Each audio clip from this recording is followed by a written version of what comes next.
Hello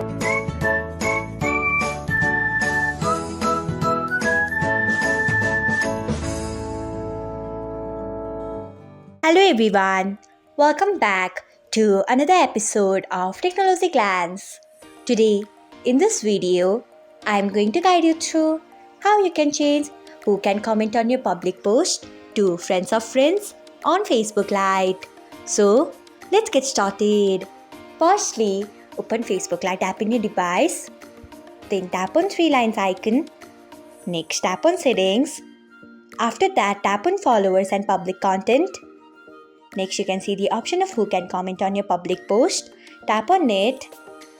After that, you can see the option of friends of friends. Tap on it. So, this is how you can change who can comment on your public post to friends of friends on Facebook Lite. Thanks for watching. If you found this guide helpful, we would love it if you hit the thumbs up button below. We upload great new tech tutorials like this one every day. So, do not forget to subscribe to our channel and hit the bell icon so that you'll never miss another update.